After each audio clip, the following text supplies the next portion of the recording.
Well, welcome to the Dare to Be Great, Dare to Be You podcast. My name is Sean Langwell, and I am your host. And, if you like honest, vulnerable, and real stories about what it takes to not only become great, but self-confident and bold enough to be yourself, then this show is for you.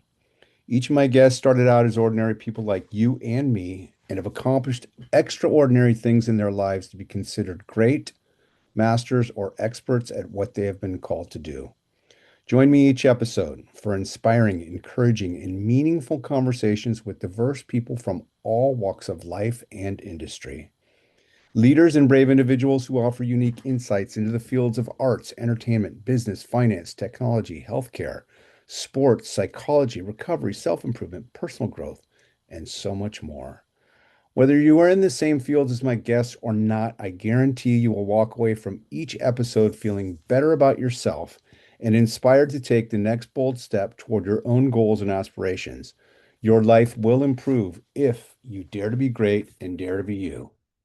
And folks, I have a very special treat to have a true champion. Raven Divito was part of a basketball team. I was not on the men's team, but she was part of the women's team that won the state championship in 1982. And if I remember correctly, Raven, both teams went undefeated that year, didn't they? No, actually the boys were 34-0 and we were 32-2. But I'm 32 and 2. I I mean, mean, we lost two, like I think one was a tournament game and then one was in the NCS championship. We lost one of those games. So yes, we were pretty much undefeated. it's Close. just, it's so remarkable. And here's, folks, I've known Raven ever since what, 15 or 16, been a long time. And our paths crossed recently at a high school reunion. And I'm just excited that she's going to get to share with us a lot about what's happened since then. And we're just going to dive right in. But so you get a frame of what she's done. Here's her bio: fearless, relentless, and always evolving. At 61, Raven has spent a lifetime rewriting the rules. You belong on the show, my dear. From one of just three girls who fought Marin County system to play in boys minor league and little league baseball, to defying her 1978 West Marin Elementary dress code in a bold blue suede suit. She never waited for permission. A 1982 state champion in basketball, she carried the same fire into the trades as an IBEW union electrician in 1989, one of the few women in a gritty, male-dominated field. She also became a self-taught concert photographer in 1999, capturing the music scene with the Pentax film camera before going digital, contributing to magazines and exhibiting her work in a San Pedro gallery. In 2026, she retired from both the trades and the music industry to chase new horizons. Now she's a solo backpacker, avid nature lover, and perpetual adventurer, embracing reinvention and the thrill of the unknown. What a storied career. I'm like just blown away. And I want to jump into what is most fresh and recent. You had planned on going on I think it was a 3 or 4 month sojourn that turned into 2 months, but tell us what that was all about and where you chose to go and where you ended up.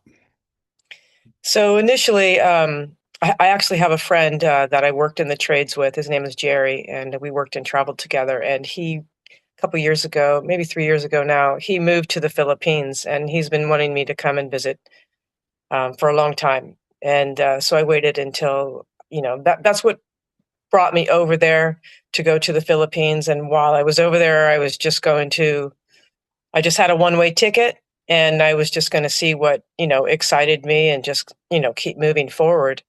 I was really drawn. I was in the Philippines for 1 month, um, and I didn't stay with him the whole time. I mean, I stayed with him probably about a week, and then I just sort of started staying, finding really cute places with Airbnbs and whatnot, and um, just just started my journey, just seeing what I liked and moving forward with no plan whatsoever, honestly.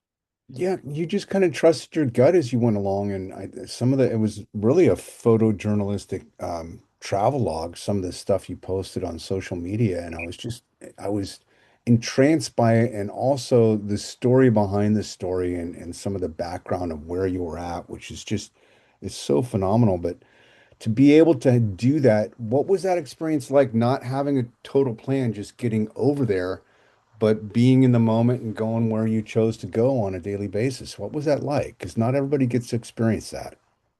Right. It was my first time traveling solo. I mean, I've traveled through the country before, but not solo. I needed a new challenge, Sean. I always need something to strive and to challenge and to push myself in a different direction than I've been. And when I retire things, I feel like I've conquered them. You know, I don't need to be the absolute greatest, but you know, I just do stuff until I feel it's time to move on and do something else and challenge within myself. And this was a big challenge for me. Um, I had some fears about it, not just the unknown, right? It's the unknown, and I don't like to feel that I have fear, but it was. I'm going to another country. I had no idea what to expect, and it was amazing, honestly. And I really learned a lot about myself in those travels. Tell me a Wow. little bit more about that, and also how you managed to navigate a foreign country and a foreign land without necessarily speaking the language. So I actually I downloaded well, in the Philippines they all speak English. That was easy. Okay. That wasn't difficult at all. Very easy. I felt very safe there. Everybody's so friendly. It was absolutely an amazing experience.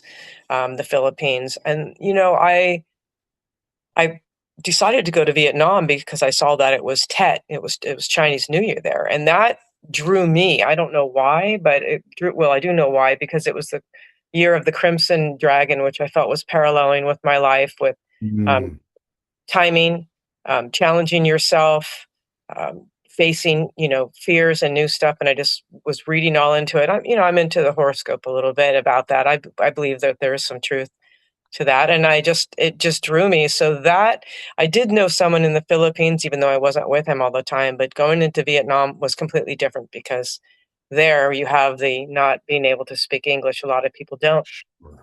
I downloaded an app. I downloaded a translation app, and it seemed to really help me. And they really want to talk to you. They really want to have conversations with you, and it was wonderful. I mean, I could sit on a bench, like when I was in Hanoi, and I sat on a bench, and we were looking at the lake, and this lady sat next to me, and she laughed at something, and then I just pulled out my app, and then we just started having a conversation, and it was just beautiful. I just loved it so much, and she was very thrilled too.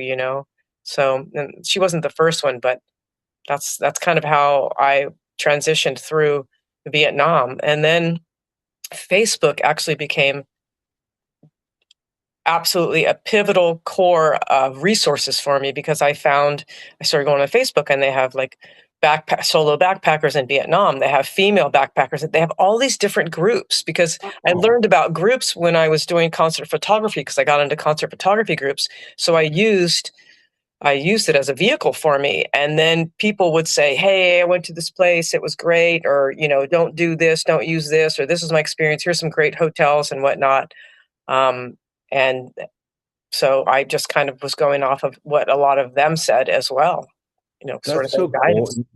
I think the one story that you told that I have not totally experienced this, but you had a plan and you kind of had two Airbnbs lined up and you miscalculated the distance between the two of them, and it turned into this just wonderful, human, caring, compassionate story. And I'd love for you to just share a snippet of what that is in your own words, because you talked about it pretty extensively on Facebook, but it struck me. And I think that the reason I'm asking you to share that, Raven, is it's indicative of how we are as human beings without knowing everybody else's language, of the language of the heart that comes through in that story. Is just it literally, it brought me to tears. Thank you, Sean. I I went from Da Nang and I flew into Haiphong, which is an airport I wanted to go to Halong Bay, and I had a cruise planned there in Halong Bay. But something happened, towards, I'd already been traveling for 6 weeks, and as much as I thought, that I was researching and planning stuff out, like I said, I think my brain went on vacation, and I didn't, when I made that reservation, now I can't even think of the place. It was in, gosh, it was so great. I can't even think of, I'll think about it in a minute. Um, yeah. Anyway, I didn't realize when I got off the airport and I had Grab. Grab is an app like Uber, and it's amazing. It's incredible, and no problems, no stress. So I looked for a Grab, and I was getting a ride from the airport, and all of a sudden it said 4.5 hours, and I go, what? And I thought something was wrong where I was staying, and gosh, I can't believe I can't remember the place right now. Um, and so I got in the car with the guy, and then I was looking at it, and then he's like, okay. And I was like, 4.5 hours. I said, something's wrong, something's wrong. And I kind of started to have a little bit of a panic inside of myself, not knowing, you know, where am I going? What is this place going to be like? And I found that place. Oh gosh, I'm so upset. I can't think of the name right now. I I'm found that looking at your place. Facebook page and seeing if I can find it while you're talking. So Yeah. here I we go. found that place because I actually went on Facebook and everybody was talking about how amazing it is. And it's basically the Halong Bay on land is what they call it, which I'm getting closer to the name.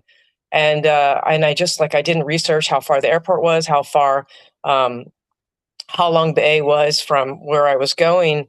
And anyway, I got in the taxi and I started having to, and I told the driver, I go, no, can you please stop? Can you please stop? I need to kind of research and see if I've made, this pivotal mistake. When of course, he wants to get going if it's that far away.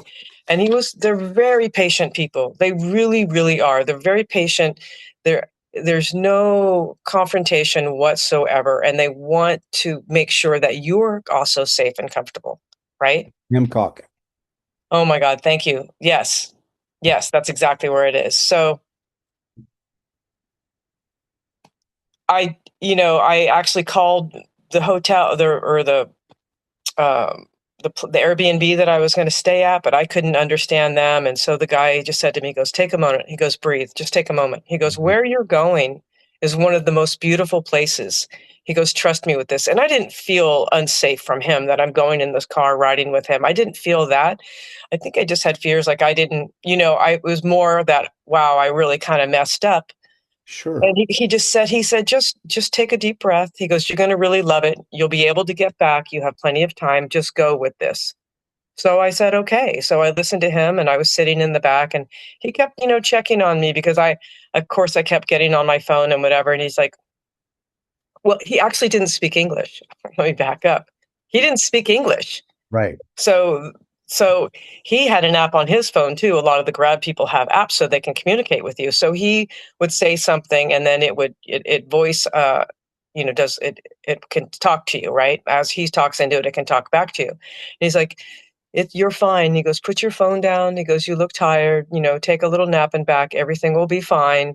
You're going to love where he just kept talking me through it. So I just sort of embraced it and I listened to him. I put my phone down. I tried to lay down but it wasn't the most comfortable car. But he kept checking in on me. He's like, are you hungry? Do you want to get some food? That was probably about an hour. And I said, well, not yet. And I said, well, are you hungry? And he goes, well, we can wait a little bit. And then finally, I think after 2.5 hours, I said, I am actually hungry. Let's get some food. And he's like, wonderful. So he took me to this wonderful place that he must have known from, driving. Hmm. And we had a really nice lunch, and I actually had a beer, decided to have a beer. Um, and he would not let me pay for the meal. He would not even let me pay for mine. He goes, no, no, no. I mean, these people don't make a lot of money. You understand? Yeah. They do not make any money. So that was amazing. So then we continued driving. We had about another hour went by, and but then we started talking. He was asking, what I did and what brought me here, and we started kind of talking. He goes, "Oh, I want you to meet my wife. I want my wife to meet with you because now she's concerned." And then I want. So he pulls up. And we were doing Zoom as we're driving, um, to my destination, and I met his wife and his kids, and it was wonderful. And then he took me to the place and I was just like, wow. I mean, it was totally incredible. But this man he really went out of his way. He didn't have to. He could have just been quiet and drove and that's it, right? And he Sure. didn't. He really actually literally was concerned about, me feeling safe. And it was beautiful. It was really amazing. And it was a beautiful mistake. It really was. And he was absolutely correct. And it just, that, even though that was after 6 weeks and I was already, my confidence was boosting, but Hmm. that took me to another place of just reinstilling my faith in humanity like no other. I mean, I know a lot of crazy stuff's going on in the world, but it's not true. I mean, there are so many more people that I've met, not even travelers, but just locals are just amazing, amazing people, just Yeah. giving, wonderful. And it just, I can't wait to go back traveling, honestly. Well, and that's why I wanted you to tell the story, and I wanted to hear it in your own words and your voice too, because I was trying to get the gist of it, and I did get most of it. But I mean, it's just I can imagine being in that car, feeling a little pissed off at yourself that you made a mistake, because that's normal human nature. It's like, oh my God, everybody's experienced that at some time where you have some travel experience and it doesn't work out right. And to trust a complete stranger not only to drive you 3.5 hours to your destination, but that what he's saying isn't just a sales pitch, if you will. Um, those are some of the best stories that we get to live with as we travel or as we go about our lives. And it reminds me of when my wife and I honeymooned in Costa Rica. I had never been that far deep into Central America, and we chose to honeymoon there. And when I was on Facebook, you know, posting pictures and such, a mutual friend of ours said, "Hey, you should go up to Tabacon Resort." And I'm like, "What's Tabacon?" I had no idea. And go and I'll pay for it. And I'm like, "No, I'm not going to ask you to pay for it." But we took her advice and we drove. It was like 2.5 hours to get up there. Same kind of story. We're driving along this road. There's a coffee shop there out in the middle of nowhere, in the middle of the jungle. So we're like, let's get some coffee. And we meet the locals there. And then we keep winding up this road. And the roads there are horrible. I mean, you have to pay so close attention because there's literally not potholes, there's craters in the road. And if you're not paying attention, you can fall in. And we get up there, and it is literally a sanctuary at the base of the Arnall volcano with geothermal heated pools, and we were in heaven. And it was like, you don't get to experience this until you just take a chance and go do it, right? Um, I, yeah, I'm just stoked that you were able to do that, and I can only imagine what it was like, being in a foreign land and not knowing exactly what you're doing, right? Right. And that, of course it brings you up fear and you have a man driving you in a car that you just don't know. And I just let go. There was nothing else that I mean, what was I going to battle that and, make different reservations. And he just really, I believed him. I believed him. And I didn't even get on my phone and try to like research this place that I was going, other than I knew that from what people said on Facebook that it was amazing. And so I just went with it. I leaned into it, literally. Nice. And Yeah. didn't you end up changing some of your travel plans to hang out there a little bit longer too, since it was so far away? Or Well, I initially was going to be there for 6 days, but I had made a cruise. See, I didn't know it was so far away. So I didn't want to like be driving, I wanted to get back and get into my hotel the day before. So I stayed 4 days instead of the 6 days. okay. That's the only reason why I changed it. So let's come back to the bucolic suburb of Marin County and bring you back to your formative years of 8, 9, 10, and 11. And I want to hear from you what this was like, because I was too chicken shit to play baseball. I don't know why. I couldn't handle it. My brother thrived at it, but as a young girl in West Marin, or did you grow up in the valley, or you were in Fairfax, weren't you? No, actually, I was out in Inverness Park and I went to West Marin. Oh, okay. So what was that like, trying to be one of the first few girls that got to play in boys little league or minor league baseball? So basically, I have a brother, an older brother. He's a year and a half older, Tony, and we were just like two peas in a pod. And I just wanted to do everything my brother did, like he went fishing. I wanted to go, I mean, we didn't, it wasn't even a question. It's just like we just hung out. And so we'd go fishing and we'd throw the ball around and we'd throw football around and we'd just muck around. And so he joined the Inverness Merchants little league team or minor league team, and I joined too. I wanted to play, and then I think I played 3 games, and then there was a couple of the girls, Mariah Beebe, and there was another girl that came on the team, and I definitely was more of an athlete than they were, um, but um, I think we played 3 games, and then basically the coaches, they didn't the other team's coaches and possibly the players, and they would bean me. The pitchers would bean me, and I actually started at second base,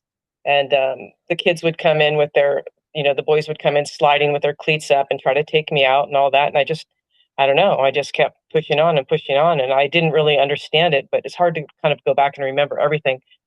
And I just wanted to play. I just wanted to be with my brother, and I just wanted to play. And there wasn't softball teams. We didn't have girl athletes out there at that time. So that was what, 1978, right? 1978.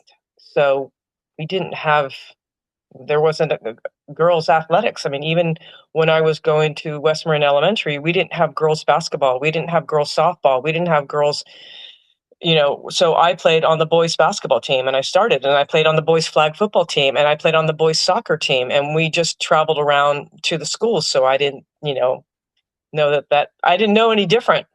I was That, just one of the boys. and that's cool to know because so many people put emphasis and focus on it, and that kind of shit, it literally it drives me freaking nuts. If somebody is qualified and competent and capable, let them play. And it's not just in a sports environment, it's also in a work environment. It's like there isn't, and we're going to transition to that in a second. But my goodness, it makes sense too, watching you play for that whole 1982 season and the tenacity that you and Sharon Casey and other Subaroni had on the team to do what it took to just go at it. And some of the players you were playing against in a high school level were much bigger than you, but you found a way to make it work.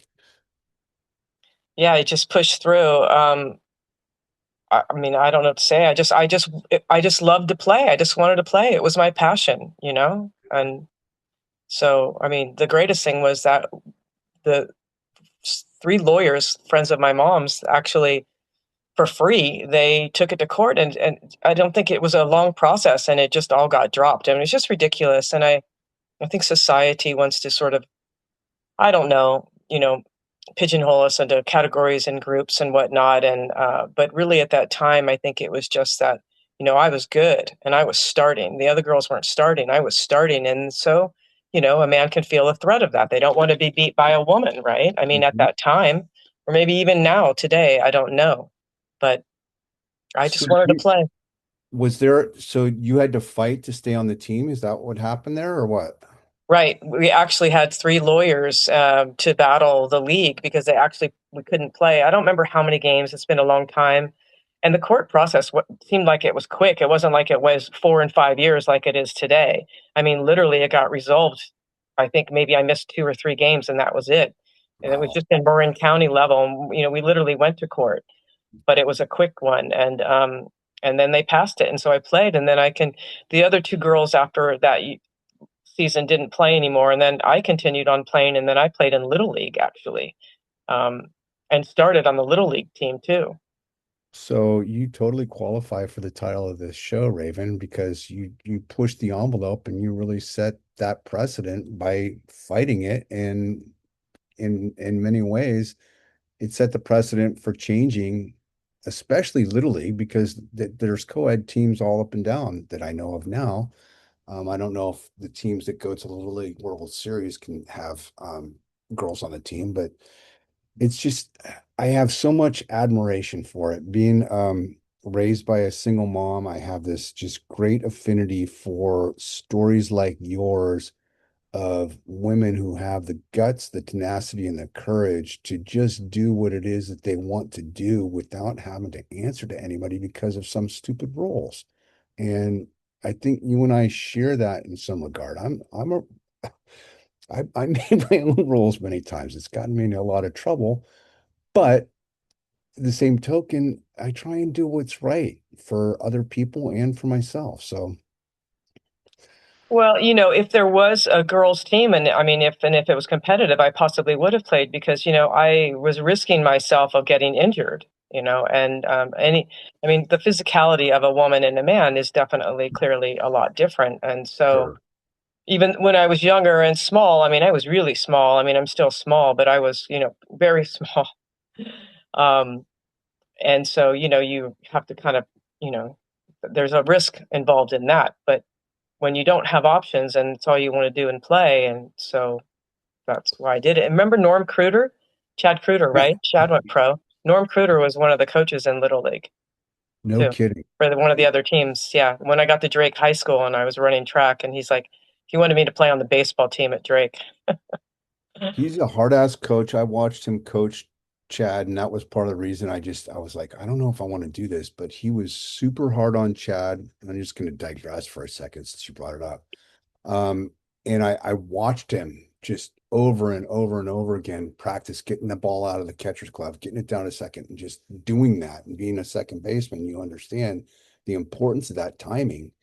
And just probably 15, 20 years ago, I'm in Kansas City at a work event for a sales event, and we had tickets to go see a Royals game. And I showed up and not knowing anything about anything, and they announced Chad Kruder is at the plate. And I'm like, are you kidding me? And we're talking 35 years hence of his dad working him behind the plate. And I kid you not, he hit it out of the freaking park. It was at Yeah, the tail end of his career. And I'm like, oh my God, that is just so awesome. So, yeah, definitely has a mental toughness. My mother wasn't my coach, but my mother was quite raw and tough, just like Norm. I mean, yeah. on that level, you know. And I don't know. Today you would be criticized for it, but it really, um, I believe that I believe playing with the boys and everything that I did actually made me a better athlete all around, and just feel stronger and feel like I can be in the trades. I can work with men. I have no fear. I have no fear. Right. I feel like I'm your equal, as good as you. You know. Was it tough to get into the IBEW as far as being acclimated and getting jobs when you go down to the union hall to be accepted onto the jobs? What was, because I have no idea. I have a friend of the family who was like a second father to me, who was an iron worker with the Iron Workers Union in San Francisco. But I don't know what that was like for you to be able to be fully gainfully employed since 1999. I mean, you had an illustrious career there. 89. 89, I'm sorry. No, it's okay because I went through my apprenticeship in Ohio. I went back to spend some time with my dad, who was also an iron worker, and you know, um, school's not really my thing as far as, getting an education. I didn't really know what I wanted to do or be, as, it's a different world of really kind of knowing. And I like to work with my hands, and, I have definitely mechanical brain in that way. And so my dad I applied for the post office, the fire department, and the union electrician. And that's the one that came up for me. So I went with it and did the apprenticeship, and then I came to California. And so how that works is, now, since my local is back in Ohio, which if you're in the state or the city where your local is, you're considered book one. Now, when I moved out here, I was considered book two. So how it works is that you have to go through book one first. All the book one people, it has to go through them to take a job, and then it gets to book two. And basically, it's just, once again, I mean, I was always having to prove myself, but I'd come on the job, and, people give me a job, and then they see I'm a worker. I don't talk. I don't BS. I work. If I don't know how to do something, I ask. I don't have issues asking for help. I don't claim to know it all. I love to learn. And I don't know. I just, there's always kind of at first there was a little bit of a fear about it, but then it was exciting to me because I like going to, I don't want to be at the same place at the same job. I don't want to work at Sure. Pittsburgh Steel Mill for 30 years of my life. I liked the newness. I liked reinventing. I got to reinvent myself every single job after every single job. It was amazing. I love it. And just meet so many different people. And actually, I feel that I've touched a lot of men in that way, that they realize, that a woman can do this and carry her own. I mean, I think that I was brave and bold, in that regard. And a lot of guys, when I've seen them, they're like, "Oh, I remember you, and you're," and I just really never thought woman could do this, but you do. And obviously there's some things, that I physically can't do. And then you get someone else to help you, or Sure. I'm not going to be running 4-inch rigid by myself, or even, some of that stuff. So, but yeah, it was No, but amazing. you did it, and you have the experience to have to walk through it. And then I'm assuming that just by virtue of your work ethic and who you are as a human being, that you earn people's respect. Not you necessarily need their respect, but it sounds to me like you earn their respect as well. Yes, I did. Yeah. And, there was probably some people that still didn't like it, but, you know, no, there's nobody can harm me. I mean, it's not going to be, to that level. It's just, you don't, you might work with a partner, and then it's great. And you might be working alone. So, but, I feel like I feel like you know, I was kind of the dinosaur. I just worked on that. My last job was at the College of Marin, that new, I don't know if you've seen it, their Oh, new yeah, learning I was center. there. Oh my God. Oh my You did God. the I took the, electrical on that? That's awesome. should I do electrical on that? I had not, I literally did the underground myself and an apprentice. There was only Holy two of us on the cow. job. I haven't done underground since 1990 when I was an apprentice, and it is hard work. And I'm older, I mean, actually I'll be 62 in a couple days. So that was a year ago, 2020, no, 2024 was my last, was that job. And so, it kicked my butt, but it put me back in shape. Yeah, that was tough. I did that. I ran all by myself. I ran all the racks for the lighting. And when the owner came in and he's walking, he goes, "Who ran this conduit?" And then my foreman goes, "Raven did." And he's like, "Wow!" Like, he was super impressed. Like, I know how to do this stuff. I can do it. I just have to you know, figure out the machines. Figure out the benders like everybody else does. But yeah, I mean, I'm really proud. I'm really proud of the work that I've done, and it's quite physical. And I had to stop. You should be, Take a toll because on it. I was there at the ribbon cutting and the dedication when David Wayne Coon was there a month or so ago, and the Altons are my clients right now, and it just the the humility of what Bob did to create the team to put the whole project together, and he was talking a little bit about some of the shortcoming or the the challenges of getting to the place before after you did what you needed to do to pour the concrete with some of the storms and weather issues, but just the final product walking through there. Did you go to college and run at all? I did. Yeah. I mean, I remember when it was a brick building and then being up on the third floor and looking at what students get to do from the library standpoint, looking out over Mount Tam, where the entire architecture and design of that building is purposely and intentionally built to have natural light come in and be able to have unobstructed views of Mount Tam and the surrounding area. It to me, it's a masterpiece, Raven. And the lighting treatment too upstairs, where it doesn't conflict with the baffled ceilings, so that the noise acoustics are actually all the angles and everything. I'm just like, holy crap, it's a masterpiece.